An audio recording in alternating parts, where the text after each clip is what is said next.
നമസ്കാരം, ഞാൻ ജെറീന. കൗമുദി ഹെഡ്ലൈൻസിലേക്ക് സ്വാഗതം.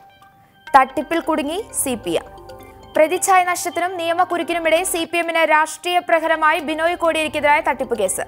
വീണ്ടും CPM സംസ്ഥാന സെക്രട്ടറിയായി കോടിയേരി ബാലകൃഷ്ണൻ തന്നെ തിരഞ്ഞെടുക്കപ്പെടാൻ സാധ്യത നിലനിൽക്കെ വിഷയം വീണ്ടും ചർച്ചയായതിൽ വെട്ടിലായി സംസ്ഥാന നേതൃത്വം. ആരോപണം തൃശൂരിൽ നടക്കാനിരിക്കുന്ന CPM സംസ്ഥാന സമ്മേളനത്തിൽ പാർട്ടി നേതാക്കളുടെ ജീവിതശൈലിയെക്കുറിച്ചും ധാർമ്മികതയെക്കുറിച്ചും ചർച്ചയ്ക്കുള്ള അവസരം കൂടി നൽകുമെന്ന് വിലയിരുത്തൽ. ബിനോയ് കോടിയേരിക്കെതിരെ CPM നേതൃത്വത്തിന് പരാതി ലഭിച്ച ഘട്ടത്തിൽ അതിനെ താൽക്കാലികമായെങ്കിലും പ്രതിരോധിക്കാൻ CPMന് സാധിച്ചു. എന്നാൽ ഇപ്പോൾ ബിനോയ്ക്കെതിരെ കേസും യാത്രാവിലക്കും നിലവിലുണ്ടെന്ന വിവരം പുറത്തു വന്നതോടെ കോടിയേരി ബാലകൃഷ്ണനും CPMും ഒരുപോലെ പ്രതിരോധത്തിലായി. കേന്ദ്ര നേതൃത്വവും ഏറെക്കുറെ കൈമലർത്തിയ സാഹചര്യത്തിൽ വിഷയത്തിൽ ഉയർന്ന ആരോപണങ്ങളെ പ്രതിരോധിക്കാൻ പാടുപെട്ട് കോടിയേരി. പ്രതിപക്ഷത്തെ പോലും വെല്ലുവിളിച്ച കോടിയേരി വിഷയത്തെ പ്രതിരോധിച്ചത് കേസുള്ള വിവരം മറച്ചുവെച്ചെന്ന് നേതാക്കൾക്കിടയിൽ ആരോപണം ശക്തം. ഇത് വരും ദിവസങ്ങളിൽ കൂടുതൽ പ്രശ്നങ്ങളിലേക്ക് കാര്യങ്ങൾ കൊണ്ടുപോകും. കോടിയേരി CPM സെക്രട്ടറി സ്ഥാനം രാജിവെക്കണമെന്ന ആവശ്യം ഉന്നയിച്ച് പ്രതിപക്ഷവും രംഗത്തെത്തിയാൽ കാര്യങ്ങൾ കൂടുതൽ സങ്കീർണമാകും. കുരുക്കഴിക്കാൻ പേടാപ്പാട്. കോടികളുടെ സാമ്പത്തിക തട്ടിപ്പിൽ യാത്രാവിലക്ക് ഏർപ്പെടുത്തിയ ദുബായ് കോടതി നടപടിക്കെതിരെ ബിനോയ് കോടിയേരി ഈ ആഴ്ച തന്നെ കോടതിയെ സമീപിച്ചേക്കും. തുടർ നടപടികൾ സ്വീകരിക്കുക അഭിഭാഷകരുമായി കൂടിയാലോചിച്ച ശേഷം. ബിനോയ്ക്കെതിരെ സിവിൽ കേസിനുള്ള പ്രാരംഭ നടപടികൾ ജാസ് ടൂറിസം കമ്പനി ആരംഭിച്ചത് പണം തിരികെ ലഭിക്കാനുള്ള ശ്രമങ്ങൾ പരാജയപ്പെട്ടതോടെ. യാത്രാവിലക്ക് ആവശ്യപ്പെടുന്ന അപേക്ഷയോടൊപ്പം ഹർജിക്കാരൻ കോടതി മുൻപാകെ രേഖാമൂലം ഉറപ്പും സമർപ്പിക്കണം. യാത്രാവിലക്ക് ഏർപ്പെടുത്തുന്ന ദിവസം മുതൽ 8 ദിവസത്തിനകം എല്ലാ രേഖകളും സഹിതം പ്രധാന സിവിൽ കേസ് ഫയൽ ചെയ്തിരിക്കണം. അല്ലാത്തപക്ഷം കേസ് സ്വമേധയാ ഇല്ലാതാവും. 30 ലക്ഷം ദിർഹം സംബന്ധിച്ച് ജാസ് ടൂറിസം നേരത്തെ ഹാജരാക്കിയ രേഖകൾ പ്രകാരം ചെക്കുകളിൽ 2 എണ്ണം ബിനോയുടെ കമ്പനിയുടേതും 1 സ്വന്തം പേരിലുമുള്ളതാണ്. കേസിന് കാരണമായത് സ്വന്തം ചെക്കിംഗിൽ തുക അടയ്ക്കാതെ ബിനോയ്ക്ക് UAEയിൽ നിന്ന് മടങ്ങാനാവില്ല, അല്ലെങ്കിൽ 3 വർഷം വരെ ജയിൽ ശിക്ഷ അനുഭവിക്കേണ്ടി വരുമെന്നും നിയമവിദഗ്ധർ. അതേസമയം ബിനോയ് വിഷയം നിയമസഭയിലും. വിഷയത്തിൽ അടിയന്തര പ്രമേയത്തിന് നോട്ടീസ് നൽകി പ്രതിപക്ഷം. പ്രതിപക്ഷത്തിന്റേത് രാഷ്ട്രീയ മുതലെടുപ്പിനുള്ള നീക്കമെന്ന് മുഖ്യമന്ത്രി. കയ്യേറ്റത്തിൽ അറസ്റ്റ്.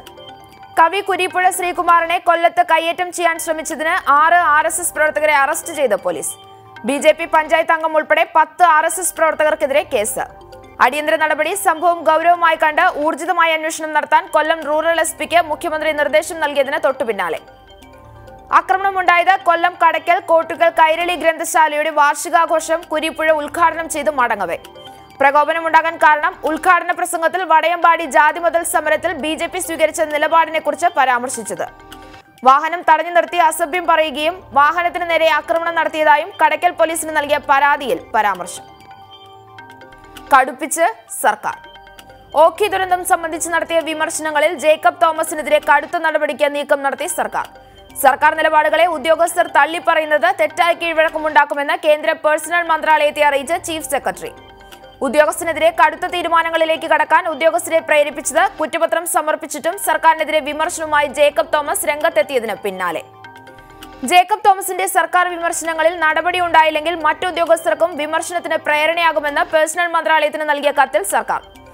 6 മാസത്തിൽ കൂടുതൽ ഉദ്യോഗസ്ഥരെ കൃത്യമായ കാരണമില്ലാതെ പുറത്തു നിർത്താൻ കഴിയില്ലെന്നും വിശദീകരണം. നേരത്തെ സ്രാവുകൾക്കൊപ്പം നീന്തുമ്പോൾ എന്ന പുസ്തകത്തിലെ സർവീസ് ചട്ടലംഘനം ചൂണ്ടിക്കാട്ടി ജേക്കബ് തോമസിനെതിരെ ക്രിമിനൽ നടപടിയടക്കം ശുപാർശ ചെയ്തിരുന്നുവെങ്കിലും നടപ്പായിരുന്നില്ല. നിയമ നടപടി മുറുകുമ്പോഴും സർക്കാരിന്റെ കുറ്റപത്രത്തിന് മറുപടിയുമായി ജേക്കബ് തോമസ്. സംസ്ഥാനത്തെ നിയമവാഴ്ചയെക്കുറിച്ച് പറഞ്ഞത് പഠന റിപ്പോർട്ടിന്റെ അടിസ്ഥാനത്തിലെന്നും ഓഖിയിലെ വിമർശനം വസ്തുതകളുടെ അടിസ്ഥാനത്തിലെന്നും വിശദീകരണം. സർക്കാർ വിരുദ്ധ പരാമർശത്തിന്റെ പേരിൽ ജേക്കബ് തോമസിന് ചീഫ് സെക്രട്ടറി കുറ്റപത്രം നൽകിയത് കഴിഞ്ഞ ദിവസം. ജേക്കബ് തോമസിന്റേത് ആസൂത്രിതമായ കുറ്റകൃത്യമെന്ന് കുറ്റപത്രത്തിൽ പരാമർശം. അയവില്ലാത്ത പ്രതിസന്ധി. അടിയന്തരാവസ്ഥ പ്രഖ്യാപനത്തോടെ മാലിദ്വീപിലെ രാഷ്ട്രീയ പ്രതിസന്ധി രൂക്ഷം. രാജ്യത്ത് ജനാധിപത്യം പുനഃസ്ഥാപിക്കാൻ അന്താരാഷ്ട്ര സമൂഹത്തിന്റെ ഇടപെടൽ ശക്തമാക്കണമെന്ന ആവശ്യം ഉന്നയിച്ച് പ്രതിപക്ഷം. സുപ്രീം കോടതി ഉത്തരവ് നടപ്പാക്കാൻ പ്രസിഡന്റ് അബ്ദുള്ള യമീനുമേൽ സമ്മർദ്ദം ചെലുത്താൻ ഇന്ത്യ, അമേരിക്ക, ബ്രിട്ടൻ എന്നീ രാജ്യങ്ങളോട് ആവശ്യപ്പെട്ട് പ്രതിപക്ഷം. രാജ്യത്ത് സംഘർഷാവസ്ഥ തുടരുന്ന സാഹചര്യത്തിൽ ഇന്ത്യക്കാർ ജാഗ്രത പാലിക്കാൻ നിർദ്ദേശം നൽകി വിദേശകാര്യ മന്ത്രാലയം. മാലിദ്വീപിൽ സ്ഥിതിഗതികൾ സങ്കീർണമായത് രാഷ്ട്രീയ തടവുകാരെ മോചിപ്പിക്കണമെന്നും അയോഗ്യരാക്കപ്പെട്ട പ്രതിപക്ഷ MPമാർക്ക് സ്ഥാനം തിരിച്ചു നൽകണമെന്നുമുള്ള സുപ്രീം കോടതി ഉത്തരവ് നടപ്പാക്കുന്നതിന് പകരം അടിയന്തരാവസ്ഥ പ്രഖ്യാപിച്ചത്. സർക്കാർ നടപടി അട്ടിമറിയെന്ന് ആരോപിച്ച് കൂടുതൽ ശക്തമായ പ്രക്ഷോഭ പരിപാടികളുമായി മുന്നോട്ട് പോകാൻ ഒരുങ്ങി പ്രതിപക്ഷം. കൗമുദി ഹെഡ്ലൈൻ സമാപിക്കുന്നു. പ്രധാന വാർത്തകൾ ഇനി 1 മണിക്കൂറിന് ശേഷം. നമസ്കാരം.